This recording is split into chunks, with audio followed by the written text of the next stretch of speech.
한 주간의 삶 속에 행복하셨습니까? 네, 감사합니다. 행복하게 매일 살아가시길 바라고, 행복한 삶이지만 그러나 삶 속에 불편함이 아주 없으십니까? 불편하지 않거나 또 문제가 없어서 어, 이렇게 행복한 건 아니죠. 예, 문제가 있어도 또 걱정이 있어도 또 행복을 만들어 가려고 애를 쓰고 또 행복을 선택하며 사는 줄 믿습니다. 근데 한번 생각을 해보세요. 하나님이 창조주가 이 세상을 만드셨다면 그 창조주가 만든 세상은 행복한 세상이겠습니까? 불의한 세상이겠습니까? 예, 기본적으로 하나님이 아버지시라면 자녀들이 살아갈 세상은 아름답고 행복하게 만들어 주신 거예요. 자, 그런데 우리가 살아가는 세상에 문제가 있고 또 어둠이 있고 예, 이 행복하기가 너무 힘든 어떤 상황이 있다면 사실은 그것은 하나님이 만드셨다라기보다는 어떤 죄악의 결과라고 볼 수 있습니다. 이렇게 이해할 수 있을 것 같아요. 하나님은 빛을 만드셨죠? 그럼 빛의 반대편에 어떤 물체가 있다면 그림자가 생기게 됩니다. 어둠이 생기는 거죠. 그러니까 하나님은 빛을 만드셨지만 결국에 그림자가 나타나는 겁니다. 마찬가지 원리로 하나님은 사람을 너무 사랑해서 하나님의 형상대로 만드셨어요. 그러니까 하나님의 형상이라는 것은 사랑을 주고받을 수 있는 지정이, 의지가 있다는 것인데, 그래서 마음이 있고 의지가 있으니까 우리는 뭘 할 수 있는 겁니까? 사랑을 표현할 수 있고 나눌 수 있고 찾아갈 수 있고 작은 선물을 줄 때에 생각지 못한 이 사람의 마음이 느껴질 때에 감동을 받고 행복한 거 아닙니까? 그렇게 하라고 의지를 줬는데 문제는 이렇게 아름다운 하나님의 창조 가운데에 인간의 의지가 사랑 가운데 쓰인 것이 아니라 욕심과 자기 중심적으로만 쓰이게 된다면 죄가 되는 것이고 그 죄의 결과가 이 세상의 문제와 고통과 어려움들을 만들게 되어서 행복해야 될 우리의 삶에 문제가 고통이 찾아오게 된다고 볼 수 있습니다. 자, 그래서 성경은 사실은 무슨 기록이냐? 이 세상에 고통과 문제가 없는 것은 아니라는 거예요. 분명히 있어요. 죄의 결과죠. 사람들의 욕심의 결과입니다. 그런데 그래서 어쩔 수 없다라고 말하는 것이 아니라 여러분 성경은 그러한 상황 속에서 어려움 속에서도 구원의 길을 알려주는 말씀인 줄 믿으시기 바랍니다. 예. 세상에 문제는 있어요. 우리가 인생을 살아갈 때에 우리는 행복하게 살아갈 수 있는데 그 행복하다고 해서 고통이 없냐? 아닙니다. 우리의 삶 속에 고통 또 어려움, 문제들은 항상 있을 수 있어요. 그런데 우리가 행복할 수 있는 것은 특별히 하나님을 믿으면서 살아갈 때에 그 하나님 나라의 삶, 행복한 삶을 살 수 있는 것은 성경에 구원의 길이 있기 때문이고 그리고 그 예수님을 바라보면 성경의 말씀을 잘 묵상하면 문자 말씀 그대로 이렇게 하라라고 딱 어떤 내가 겪고 있는 그 문제 중에 구체적인 답을 바로 알려주진 않지만 여러분 말씀을 붙들고 가만히 묵상하면 여러분 문제 해결의 원리를 발견하게 되는 줄 믿으시기 바랍니다. 예수님의 가르침과 예수님의 삶을 우리가 성경을 통해서 바라보고 묵상하고 기도하면요. 지금 내가 처해 있는 환경 속에서 이 문제를 어떻게 해결하는 것이 예수님처럼 살아가는 것인지 성경은 원론입니다. 구원의 방향과 길을 알려주는 건데 그 속에서 나의 삶에 지금 있는 문제도 해결할 수 있는 길을 발견하게 되는 거예요. 여러분 그런 의미에서 성경은 구원의 말씀인 줄 믿으시길 축복합니다. 예수님이 우리의 구원의 유일한 구원자이심을 믿으시길 바랍니다. 그래서 성경을 우리가 그런 관점에서 바라본다면 오늘 요한복음의 말씀도 너무나도 놀라운 진리인 것을 발견하게 되는 거예요. 예수님이 은혜와 진리시다. 예수님이 로고스이시다. 오늘 제가 화면에 넣지는 않았지만 태초에 말씀이 계시니라 그 말씀이 로고스라고 했고요. 그 로고스라는 개념은 예수님 당시 이 성경에 기록되던 시기에는 이미 그리스 철학자들이 많이 사용하고 있던 로고스, 진리라는 개념인데 예수님이 여러분 세상의 많은 문제들과 고통과 죄악의 그 결과로 인해 세상 사람들에게 나타난 문제들을 해결할 수 있는 원리이고 이치가 될 수 있다는 말씀입니다. 근데 예수님이 우리에게 말씀하시는 성경의 가르침이나 성경의 원리들은 어려운 것일까요? 절대 어렵지 않다는 거예요. 왜냐? 어떤 구원의 길과 문제 해결의 방법이 있다면 여러분 그것은 모든 사람들이 알 수 있는 구원의 길이고 원리여야 되기 때문입니다. 아브라함, 믿음의 조상이라고 합니다. 본인 스스로가 여러분 신학교를 다닌 것도 아니고 그때 교회도 없었습니다. 그런데 자신이 하고 있는 일, 무슨 일이었습니까? 우상을 만드는 일이었거든요. 돌을 깎고 나무를 깎아서 사람들이 어떤 형상을 만들어주면 그걸 가져가더니 거기다 막 절을 하고 신으로 섬겼다는 거예요. 아브라함은 너무나도 회의가 들은 거예요. 자신이 하고 있는 그 일 속에서 이러한 것은 우상이지 참 신이 아니다. 저것은 돌이고 나무인데 그건 내가 깎은 건데. 그래서 아브라함은 그러한 삶 속에서 참된 신을 찾아서 길을 떠났고 결국에 하나님을 만나게 되는 것. 그것이 믿음의 시작이 되는 겁니다. 아브라함은 어떤 하나님을 만났습니까? 그 진리의 하나님을 찾으려고 길을 떠나 가나안 땅에 가다 보니까 고향을 떠난 거잖아요. 나그네가 된 겁니다. 나그네는 가장 고대시대 비참한 사람이에요. 가난한 사람입니다. 왜 하나님은 아브라함에게 그러한 어려운 환경을 주셨습니까? 그 사람이 아브라함이 가장 힘들고 어려운 사람이 되어 보아야 비참한 사람들의 문제를 해결할 수 있기 때문입니다. 여러분 같은 원리인 줄 믿으시길 축복합니다. 내가 하나님을 만나고 하나님을 정말 믿고 있는데 내 삶 속에 어떤 문제가 있다. 그것은 하나님의 나를 통해서 그 문제를 해결하라는 뜻인 줄 믿으시길 바랍니다. 그 문제를 놓고 정말 기도해 본다면 결국에 아브라함이 자기 자신이 나그네가 되어서 가나안 땅에 나그네로 들어왔지만 그의 인생을 통해서 하나님을 신뢰하면서 하나님의 말씀과 원칙대로 살았을 때에 가나안 전체를 구원하는 사람이 되는 거예요. 그 아브라함이 삶을 통해서 만난 하나님이 또 이삭의 하나님이 되고 야곱의 하나님이 되면서 오늘날 우리가 믿는 여호와 하나님을 알게 되는 과정이 되는 겁니다.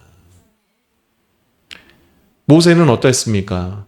모세는 여러 우여곡절을 겪어서 결국은 미디안 광야에 가서 결혼도 했고요. 양도 치면서 일을 하면서 이제 노년을 양치기 하다가 마무리할 수 있는 그러한 삶을 살고 있었습니다. 그러나 자신은 그러한 삶을 살면서 이제 그냥 살다가 죽으면 되었지만 무엇이 포기가 되지 않는 겁니까? 애굽 땅에서 여전히 노예 생활하고 있는 자신의 동포들, 그 사람들이 마음속에서 떠나지가 않는 거예요. 그랬을 때 양을 치면서도 하늘을 바라보면서도 어떻게 해야 될까 방법을 찾고 기도하다가 떨기나무 불꽃 가운데 하나님을 만나고 그 하나님을 만나고 기도하는 중에 10가지 기적의 원리와 방법을 발견하게 되고 여러분 자신의 손에 있는 것 뭐였습니까? 양을 칠 때 사용하는 지팡이 하나 들고 불가능한 일이죠. 당시에 세상에서 가장 큰 나라 그 애굽 수많은 군대가 있는 그 바로와 맞서서 여러분 놀랍게도 모세 한 사람이 하나님을 만났을 때에 그 이스라엘 민족을 데리고 가나안 땅에 데려다 놓고 결국은 나라를 만들어주고 지금까지 그게 있는 거예요. 그러니까 성경의 이야기는 뭐냐면 여러분 세상 속에 하나님이 만드신 세상이지만 사람의 죄악들로 문제가 있다는 거예요. 그런데 여러분 하나님을 만나면 하나님을 만난 사람들은 그 속에서 구원의 길을 발견하는 줄 믿으시길 축복합니다. 그래서 성경은 하나님의 말씀인 거예요. 우리 심성민 목사님 한 주간 휴가를 갔다 오셨다고 해서 제가 잘 다녀오셨냐고. 근데 이번 주간에 너무 더웠잖아요. 저도 이제 집에서 교회까지 가능한 한 환경을 위해서 제가 그 자동차 석탄을 떼지 않고 대기 오염을 줄이기 위해서 자전거를 타고 옵니다. 물론 전기 자전거 조금 편하게 오는데 저는 그 전기가 화력발전소에서 만들어진 전기가 아니길 바라면서 그래도 적은 에너지를 사용하면서 이렇게 자전거로 오는데 너무 덥잖아요. 제가 얼굴은 다 가립니다. 탈까봐. 뜨거우니까. 그런데 이제 자전거 탈 때 그 팔을 안 가리고 반팔 티에 이렇게 왔더니 팔이 이렇게 화상이 이렇게 들 것 같은 따가움이 느껴지더라고요. 그 정도로 뜨거운 거예요. 이렇게 잠깐 집에서 교회까지 올 때도 이동할 때도 이렇게 뜨거운데 우리 심성민 목사님은 제주도에서 즐거우셨을까? 햇빛을 봤는데 도준이를 안고서 거기를 돌아야 됐다면 조금 안타까우면서 또 왠지 모를 통쾌함도 있었고 근데 우리가 생각해보면 우리 김천지 집사님 제가 가게 가서도 좀 여쭤봤지만 우리 옛날에는 여름에 그래도 저도 밖에서 놀았어요. 밖에서 놀고 땀 흘리면 땀띠 조금 나고 집에 그래도 선풍기 하나 있으면은 그걸 넉넉히 이길 수 있었던 것 같습니다. 근데 지금은 정말 에어컨이 없으면 어떻게 살았나 이런 생각이 들 정도의 매우 뜨거운. 근데 제가 오늘 아침 뉴스를 들었는데 이제는 이 우리나라에서 우리가 생각하던 예전에 그 장마가 이제 없어졌대요. 이미 장마가 끝난 거고 우리가 옛날에 생각하던 그런 여름의 기후도 없어졌다. 기후가 바뀌었다는 거죠. 온난화의 문제, 기후변화의 문제가 찾아온 겁니다. 우리는 문제가 아니지만 당장 우리의 자녀들, 그 다음 세대들은 이 기후 속에서 어떻게 살아가야 되나 이것을 여러분 우리가 생각해야 됩니다. 여러분 이러한 문제, 기후변화의 문제라든지 환경의 문제라든지 또 여러분 한 주간 제가 행복했습니까? 라고 물었을 때 다 기쁨으로 행복하다고 했지만 여전히 남아있는 우리의 삶에 또 문제들이 있잖아요. 여러분 이 문제들을 해결할 수 있는 여러분 어떠한 원리가 있음을 믿으시길 바랍니다. 그렇게 했을 때 여러분 정말 기독교가 바른 기독교가 되어야 됩니다. 왜냐? 만약에 종말론적인 신앙으로 또 예수 믿고 천국 간다고 하는 내세 신앙 중심의 기독교가 되어버리면요. 우리가 살아가는 세상에 대한 애착과 마음이 없어질 수밖에 없어요. 여러분, 저는 종말이 없다라고 얘기하는 게 아닙니다. 주님이 다시 오신다는 것을 안 믿는 사람이 아닙니다. 그러나 그러한 신앙이 있어야 되지만 더 중요한 건 여러분 우리가 이 땅에 살아갈 때에 여러분 이 세상의 구원의 길이신 예수님 세상 구원의 진리인 하나님의 말씀을 붙들고 우리가 지금 겪고 있는 문제를 해결해야 될 줄 믿습니다. 그렇게 하기 위해서는 오늘 우리가 읽은 이 요한복음의 말씀 속에서 우리 넘겨주시면 여러분 하나님의 말씀이 곧 예수님이 진리이심을 발견해야 되는 거예요. 그래서 우리가 지난주 주일날 오후 성경 공부 시간에 구원의 길을 나누면서 생명의 원리를 나누었습니다. 생명의 원리가 뭐였습니까? 모든 생명체는 부모와 자식으로 되어 있는데 어떻게 영생을 한다는 겁니까? 어떻게 생명이 끊어지지 않고 계속 지금까지 이 땅에 생명이 존재했다는 겁니까? 부모가 자식에게 생명을 주어서 생명이 살아가는 거예요. 그러면 성경에서 말하는 구원의 원리도 같은 원리여야 되지 않겠습니까? 마찬가지로 사람도 자녀에게 생명을 주듯이 여러분 하나님도 우리의 아버지시고 하나님이 참된 구원자시라면 하나님이 우리를 위해서 생명을 주는 방식으로 인간이 구원받아야 되는데 여러분 세계 종교 중에 이러한 방식으로 구원을 주는 곳은 어디가 유일하다고 했습니까? 기독교가 유일하다는 거예요. 그러니까 여러분 기독교가 진리이고 여러분 구원을 주는 유일한 종교인 줄 믿으시길 바라고 그런 의미에서 종교라기보다는 여러분 우리가 믿고 있는 하나님이 생명임을 믿으시길 바랍니다. 이게 생명의 원리예요. 요한복음 12장이 그걸 말하고 있지 않습니까? 24절에 내가 진실로 진실로 너에게 이르노니 한 알의 밀이 땅에 떨어져 죽지 않으면 한 알 그대로 있고 죽으면 많은 열매를 맺느니라. 그러니까 예수님을 우리가 믿고 영생을 얻는다라는 의미 속에는 예수님이 우리를 위해서 십자가에 죽으셨기 때문에 이 원리, 생명의 원리를 따라서 그 예수를 믿는 자들마다 예수의 사랑을 받아서 예수의 생명을 갖게 되어서 우리도 산다라는 여러분이 가장 중요한 복음의 원리가 맞는 것입니다. 또 한 가지 여러분 오늘 요한복음 성경에 있는 분 보십시오. 2절에 보면 그가 태초에 하나님과 함께 계셨고 그가 누구입니까? 예수님이죠. 태초에 하나님과 함께 계셨고 3절에 만물이 그로 말미암아 지은 바 되었으니 지은 것이 하나도 그거 없이는 된 것이 없느니라.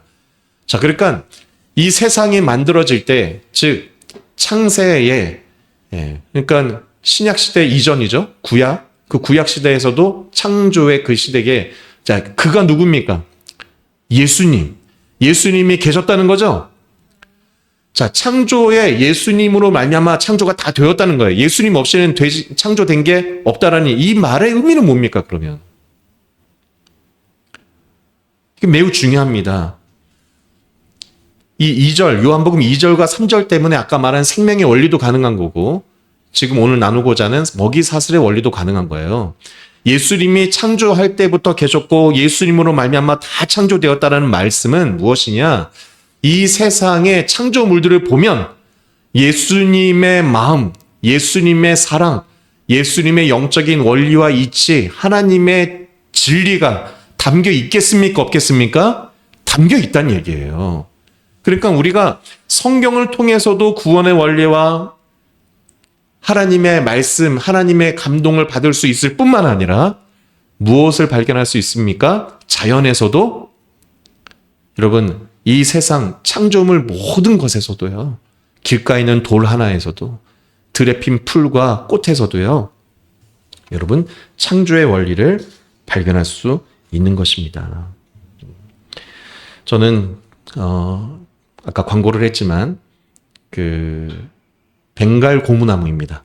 벵갈 고무나무가 저기 대기실에 준비가 돼 있어요. 처음에는 우리가 창립 예배 할 때에 이렇게 화분이 들어온 거, 그 너무 이렇게 입이 무성해지니까 좀 이발을 시켜야겠다 해서 막 잘랐거든요.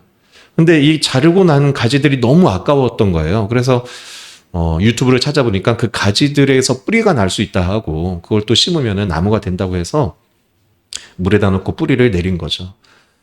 그리고 이제 계속 이제 시간이 지난 겁니다. 지금 우리 교회에 이제 화분들이 많이 있는데 제가 일주일에 한 번씩 물을 주다가 최근에는 우리 김혜림 전사님 또 우리 자녀들이 또 이렇게 물을 또 주고 있어요. 제가 뭘 느끼냐? 여러분, 한 주 물을 주는 것과 안 주는 것 차이가 큽니다. 그 물을 준 그 주간에는 2, 3일 지나면 반드시 새싹이 나와요. 참 신기합니다. 여러분, 새싹을 보면요, 꽃도 예쁘지만 처음 나오는 그 새싹은요, 맑은 녹색입니다. 너무 예뻐요.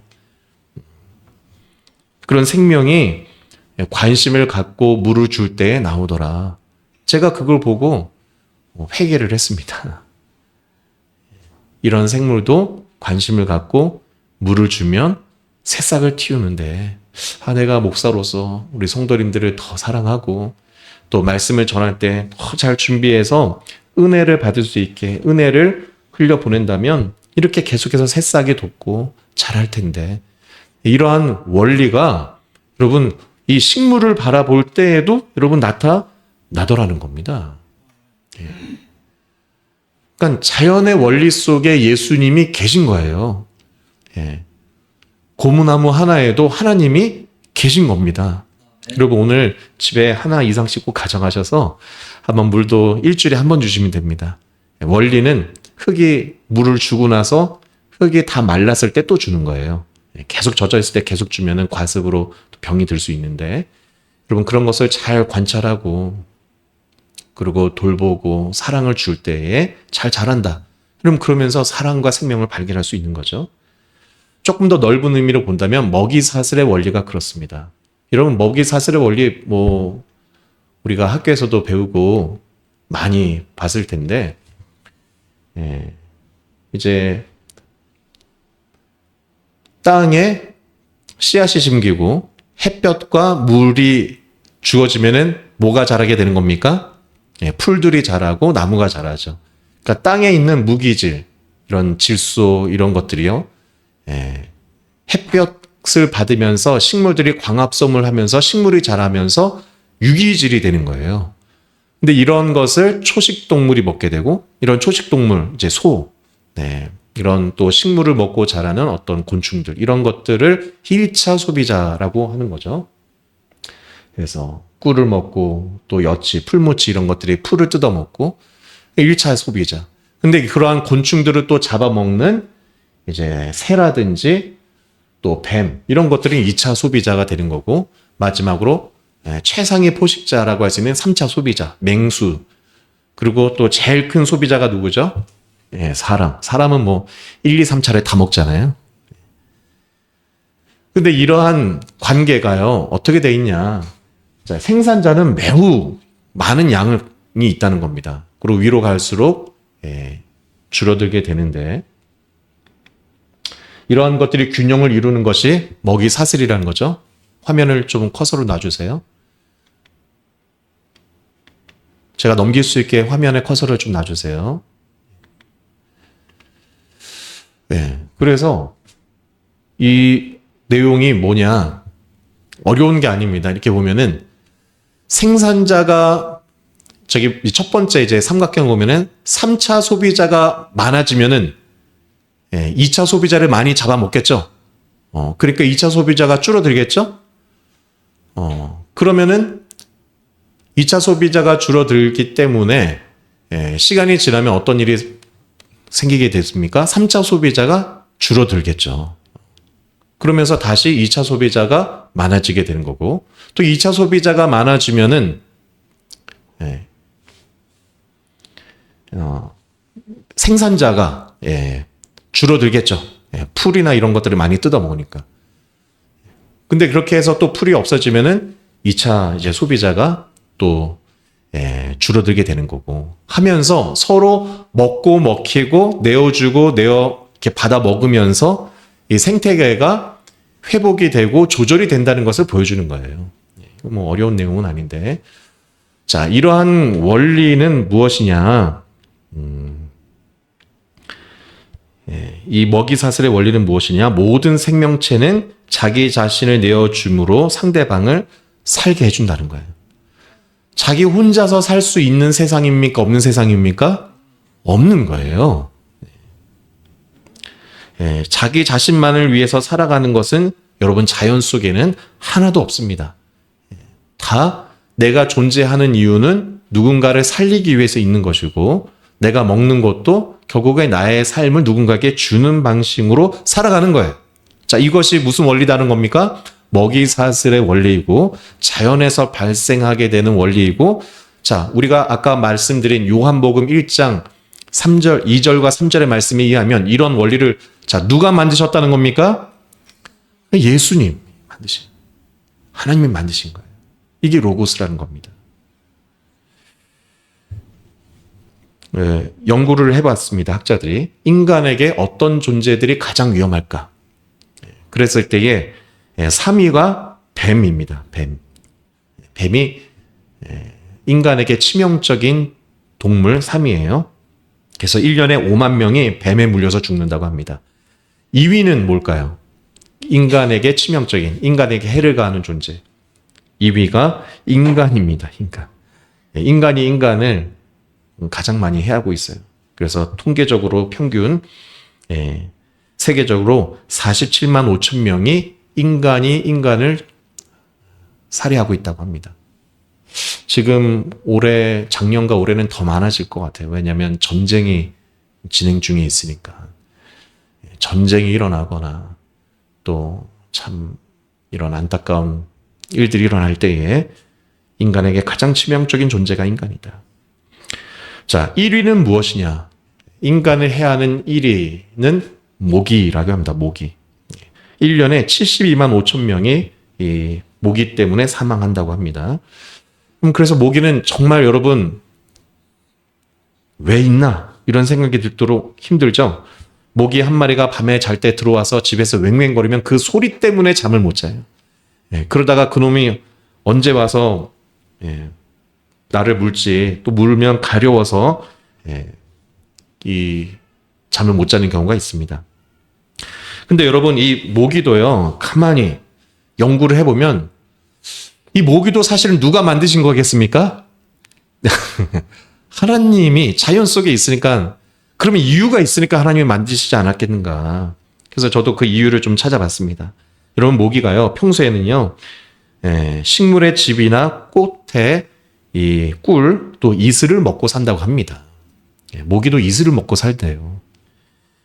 그런데 산란기가 되면은 이 모기가 특별히 암컷이 영양분을 보충을 해야 되니까 자식을 키우려고 이 사람이나 동물의 피를 그렇게 빨아먹는 거랍니다. 자식 키우려고요. 그러니까 우리도 자식 키우려면은 부모들이 온 힘 다해서 살아야 되잖아요. 그래서 약간은 좀 모기를 이해해 주시기 바랍니다. 이거는 또 아멘 할 일은 아닌데요. 근데 그렇게 열심히 피를 빨면 그 진짜 보셨습니까? 모기 배가 막 피로 퉁퉁해지잖아요. 그 영양분을 흡수해서 이제 물이 좀 고여 있을 때에 그런 곳에 가가지고 이제 알을 낳는 거죠. 제가 예전에 교회 옥상에 수영장 아이들 놀라고 이렇게 물을 펴놓은 적이 있어요. 수돗물 받아보고 약품을 안 쓰려고 그냥 이렇게 해놨는데 약품을 안 쓰면요. 그 일주일 지나면 그 물을 못 쓰더라고요. 왜냐면 모기들이 와서 걷다가 알을 많이 낳습니다. 그래서 그 알 무더기에서요. 장구벌레가 200마리가 나온대요. 한 무더기에서. 얼마나 그 모기가 번식이 그래서 잘 되는 거예요? 여러분, 그 장구의 벌레가 그래서 징그럽고 없어져야 될 것들일까요? 그거가 없으면 우리 김예림 전사님이 좋아하는 추어탕을 못 먹는 거예요. 그 장구의 벌레가 있으니까 미꾸라지가 그걸 먹고 우리가 맛있는 추어탕을 또 먹을 수가 있는 겁니다. 그 미꾸라지를 우리가 먹고 여름에 또 이 더위를 날 수가 있고 힘을 내어서 또 모기에게 피를 주는 거예요. 자, 이게 제가 왜 이런 얘기를 하느냐. 개구리, 도마뱀, 새, 먹이 사슬 이런 원리 뭘 얘기하냐. 여러분 이것을 가만 보면요. 우리가 신앙생활을 하지만 너무 바쁘기 때문에 사실 이런 생각을 안 할 때가 있어요. 나는 어떻게 살아야 되나? 나는 왜 이 땅에 태어났지? 자, 이런 생각 가끔 들 때 있죠? 근데 그런 생각 가끔 들 때 있지만 또 빨리 일하러 가야 되죠. 또 어느 쯤에 밥 시간 돼서 밥 차려야 되죠. 그래서 깊이 안 해요, 그 생각을. 그런데 여러분, 그래도 한번 깊이 고민을 해봐야 됩니다. 안 그러면 정말 시간이 많이 생기는 어느 날, 특별히 갱년기가 왔을 때 이제 그런 생각을 많이 하게 되는데 거기에 대한 답을 못 찾았을 때는 깊은 우울감에 빠질 수가 있는 거예요. 그런데 정말 우리가 내가 어떻게 살아야 되느냐? 나는 왜 태어났나? 또 나는 어디로 갈까? 이러한 생각에 대한 우리가 답을 찾을 때 여러분 물론 성경을 보시기 바랍니다. 그런데 성경과 함께 또 세상을 바라보시길 축복합니다. 자연의 원리와 여러분 모기 하나도 잘 관찰을 해보라는 거예요. 그러면 우리가 그 속에서 답을 발견할 수 있는 거예요. 이 먹이 사슬의 원리에 의하면 무엇을 우리가 발견할 수 있는 것입니까? 내가 내 육체를 살리기 위해서 내 몸을 이렇게 내어주고 있다. 그러니 너는 이렇게 먹고 나서 육체의 힘을 얻어 나처럼 너를 내어주는 삶을 살아라. 이 메시지를 누가 하고 있는 겁니까? 네, 길가에 풀들이 주고 있는 거고요.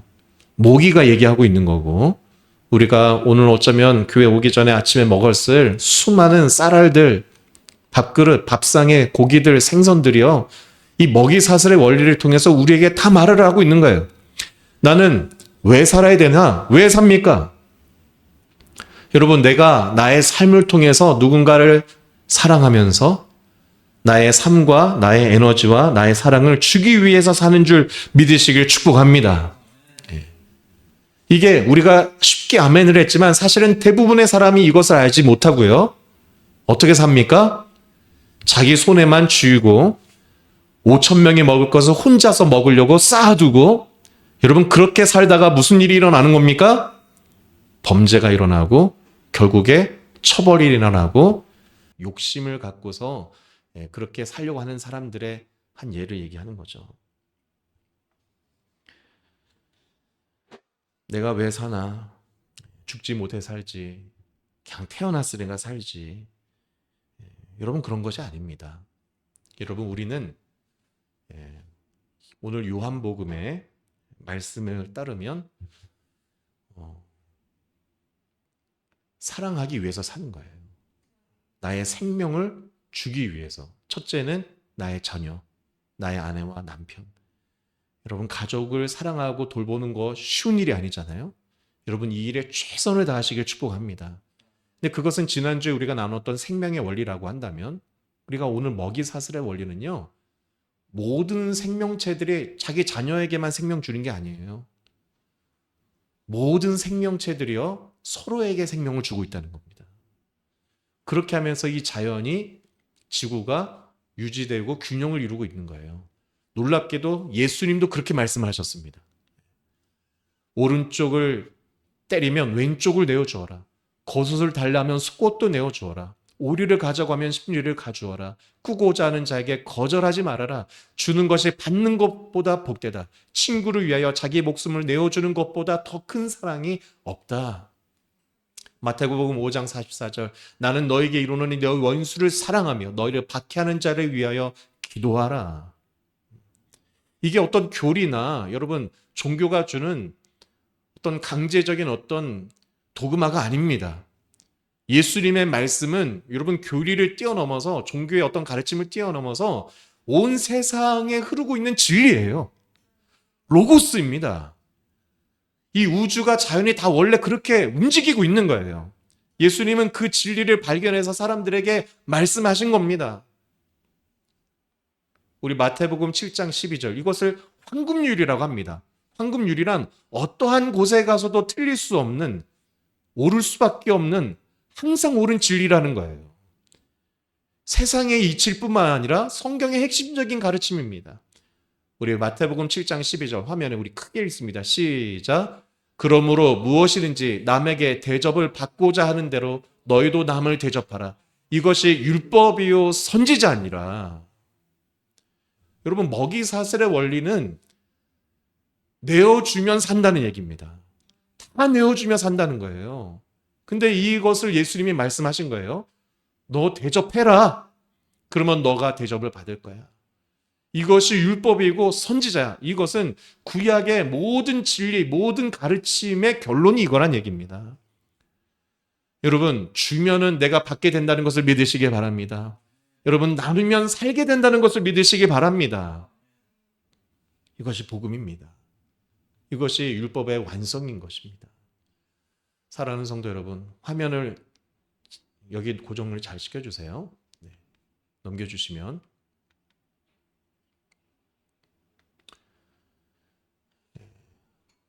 어떻게 살아야 되느냐? 어떤 종교가 옳은가? 여러분, 요한복음이 기록되던 시대에도요, 그리스, 로마, 헬라에 많은 종교들이 있었습니다. 특별히 영지주의라고 해서 나를 따르고 나를 믿으면 신비한 깨달음을 얻게 되고, 그 신비한 체험을 나는 했어, 너희는 못했지? 그래서 나를 믿으면 너희도 깨닫게 되고, 그래서 미래를 알게 될 거야. 요즘도 제가 유튜브에 보니까 일본의 어떤 사람이 대지진을 알아맞혔다. 또 앞으로도 어떤 큰 환란이 일어나고 전쟁이 일어날 것을 예언했다. 맞을 것 같다. 여러분, 그런 것을 뭐 맞춘다고 예언을 한다고 그런 사람들 따르면 될까요? 여러분, 성경은 그러한 예언을 하고 그것을 따르라고 가르치는 게 아닙니다.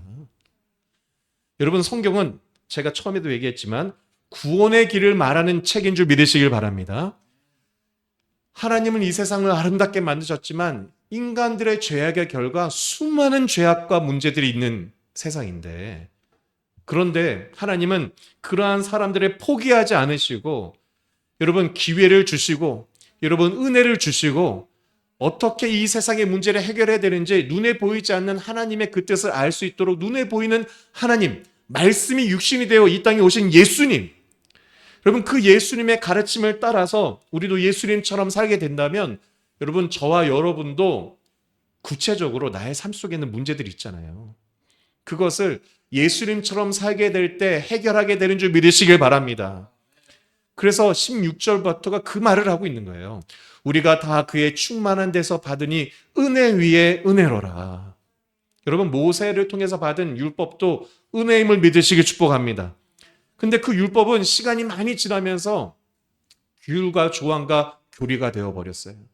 그래서 사람들이 자꾸 종교적으로 규율적으로 뭐 했냐 안 했냐, 그래서 그것이 오히려 사람을 불편하게 만들었습니다. 그런데 이제 예수님이 오신 거예요. 율법은 모세로 말미암아 주신 것이요 은혜와 진리는 예수 그리스도로 말미암아 왔으니 본래 하나님을 본 사람이 없을 때 아버지 품에 있는 독생하신 하나님이 나타내셨느니라. 그래서 은혜 위에 은혜로라. 은혜 위에 은혜다. 예수님은, 여러분, 우리가 그 예수님을 붙들고 그 예수님처럼 살려고 할 때에, 여러분, 삶 속에 어떠한 문제와 어려움이 있더라도 성경은 원론의 책입니다. 지금 내가 하고 있는 직장과 일과 우리 집안에 있는 자녀의 문제라 이런 거를 어떻게 하라고 성경에 문자적으로 구체적으로 있지는 않아요. 그러나 여러분, 제가 지금 말씀드린 생명의 원리, 먹이사슬의 원리, 예수님의 원론적인 이 설교의 말씀들을 붙들고 기도하시길 바랍니다. 그러면 하나님께서 그 구체적인 방법을 모세에게 알려준 것처럼, 또 여러분 아브라함이 발견한 것처럼 모두가 다 여러분 하나님의 방법을 발견하고 우리가 살아가면서 그 하나님을 경험할 수 있다는 겁니다. 정말 그렇게 해서 구원을 경험하고 우리가 다 죽으면 천국에 갑니다. 중요한 건 이 땅에서도 하나님의 구원을 경험하시길 축복합니다. 이 땅에서도 정말 그래서 행복하게 살아가시길 바랍니다. 그 은혜와 진리이신, 은혜 위에 은혜이신, 로고스이신 그 예수님의 말씀을 붙들고 살아간다면 우리가 사랑할 수 있고 나눌 수 있고 여러분 행복하게 살 수 있음을 믿습니다. 은혜 아니면 살아갈 수가 없네. 우리 함께 찬양하고 기도하도록 하겠습니다.